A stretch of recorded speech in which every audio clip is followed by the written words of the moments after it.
Jailbreak has been around for over 7 years and has over 100 vehicles to choose from. As a new player, looking through the garage and seeing car after car worth hundreds of thousands of dollars may seem a little intimidating, but it's not actually that complicated.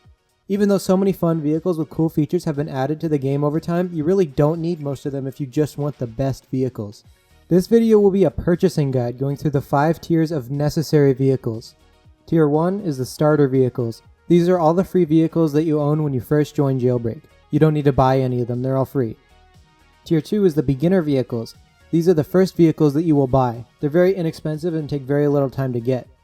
Tier 3 is practical vehicles. They're still rather inexpensive, but they are very useful and a big step up from starter and beginner vehicles. Tier 4 is elite vehicles. These are the best obtainable vehicles in Jailbreak. They're more expensive, ranging from $500,000 to $1 million, but they're well worth it considering their utility. And finally, Tier 5 is endgame vehicles. These are the unobtainable vehicles in Jailbreak that are worth millions in trading. A lot of time and effort is required to obtain these vehicles, but some of them are extremely good. First up is the starter tier. When you first join a game as a new player, you will notice that there are 3 vehicles you can spawn in the mobile garage. There's the Camaro, which is the classic free vehicle that spawns outside the prison. There's the Jeep, which spawns in the military base. And there's the Cruiser, which is a boat that you can only spawn in water. The Cruiser is pretty slow and it's really not that useful, which is why people talk about the Camaro and the Jeep more. The two have very similar top speeds, but the Camaro has better acceleration while the Jeep has a better handling stat and off-roading. There's not a big enough difference between the two to say that one is better than the other, so if you're trying to decide, you really can't go wrong. However, there is a 4th free vehicle that's better than the rest, and the reason that we don't see it in the garage is because it isn't a land vehicle. The free helicopter is by far the best starter vehicle for both criminals and cops, as it allows you to travel in a straight line at fairly high speeds.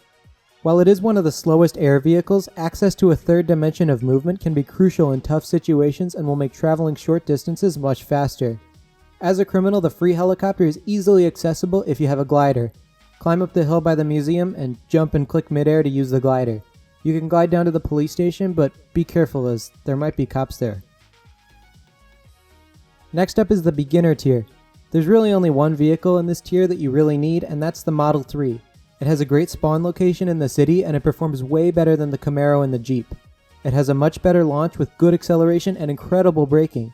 This will make escaping cops on the ground much easier as you're more likely to be able to drive away with the Model 3's great acceleration. The Model 3 only costs $16,000, only requiring a few robberies to unlock at most.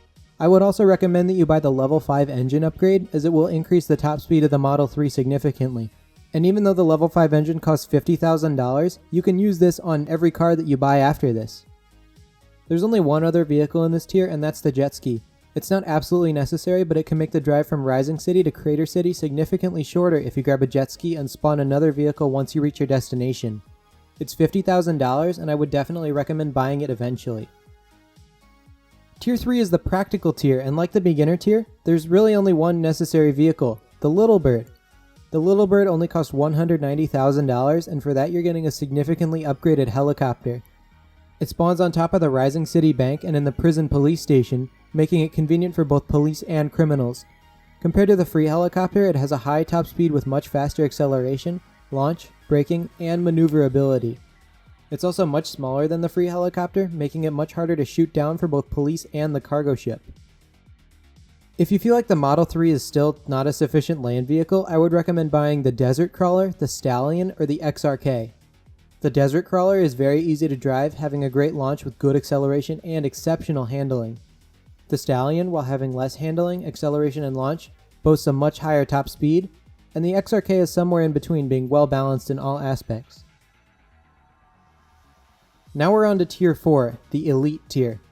To start, we have what are arguably the 4 best vehicles in the game: the Volt, the Jet, the Drone, and the military helicopter. The first $1 million vehicle you should buy is the Volt. It has unmatched acceleration and a top speed of over 200 miles per hour, meaning that it can outrun pretty much anything. Next, I would recommend buying either the Drone or the military helicopter. You really don't have to get both. The Drone is faster than the military helicopter, but it doesn't have a rope, and it always has to stay within a certain distance of the ground, because it is technically a hovering vehicle. With the military helicopter, no matter where you go, the height limit will always be the same, and you can use the military helicopter to rob the cargo ship as it has a rope. The final $1 million vehicle I would recommend is the jet, but it's much harder to use. It has a top speed that's significantly higher than any other aerial vehicle, but it can easily get stuck and it's not good for escaping tight situations. It does feature missiles that can do a lot of damage to both players and vehicles, but those can be hard to aim for newer players. I guess that if you play War Thunder too much and this sounds very appealing, then this might be the vehicle for you. The next vehicle in this tier that I want to recommend is the Successor. I rank this as the second best hypercar in the game because it performs so well in every aspect. It has the launch of the Roadster, incredible acceleration, and a top speed that really won't limit you in most corners. It costs $649,000, being slightly more expensive than the Roadster and the Eclair, but it takes the best aspects from both those cars and combines them into a great all-rounder. If you're more interested in cars, you could also buy the Roadster for $600,000. It has better acceleration than the Successor, but it also has a much lower top speed, which is why I would still recommend the Successor. However, if you enjoy playing as a cop more, then the Roadster might be better for you as it will make chases much easier around corners. One vehicle that I would definitely not recommend buying at this stage is the Eclair, as it's rather hard to handle and significantly less useful than both the Roadster and the Successor.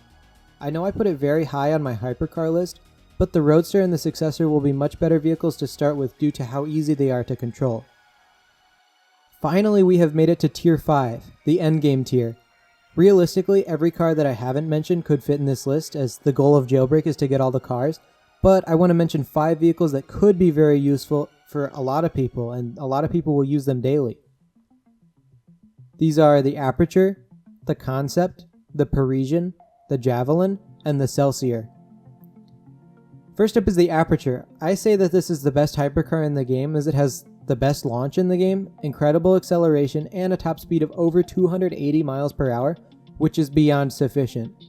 To me, it feels like a faster version of the Successor that's slightly harder to drive, but it maintains much more speed around corners. Next is the Concept, which is an obtainable car, but it costs $2.5 million, making it pretty hard to get. It has similar stats to the Aperture, with a slightly higher top speed and slightly less launch and acceleration. However, it starts to bounce a lot once it reaches high speeds, making it good for off-roading at lower speeds but very unreliable at high speeds. Most off-roading issues in other cars can be solved with a higher suspension, but the Concept still bounces even at monster suspension. Next is the Parisian, which is a lot of fun to drive. It has a high top speed with good launch and acceleration, but its braking is not very good. While this does not limit it too much, it makes the Parisian very hard to drive for beginners. Next is the Javelin, which is more valuable, but it can be useful if you're good at driving. It's like the Parisian but has slightly worse handling, making it more difficult to drive for beginners. Finally, I put the Celsior here because it can be very useful in some situations. It's definitely not a vehicle that you should use all the time, but having a hovering vehicle that you can spawn is very useful when escaping, as it can sometimes catch police officers off guard if they're camping at the casino and you need to go over them. If you're running away from a police officer, you can startle them by spawning a Celsior and they likely won't see it coming. It also seats 4 people, making it fun when playing in a bigger group. And that is my recommended progression for leveling up your inventory in Jailbreak. Now, one important thing I have not mentioned is that you can really buy any vehicle you want. There's no particular reason that you have to use the best vehicles in the game all the time, so if you like a vehicle for the way it looks or sounds, then use it. I've always liked racing games, so unlocking different cars and using them, even if they weren't the best, still brings me so much joy. That's it for this one. If I missed any vehicles, or if there are any vehicles that you really like, then let me know in the comments. I'd love to hear about them.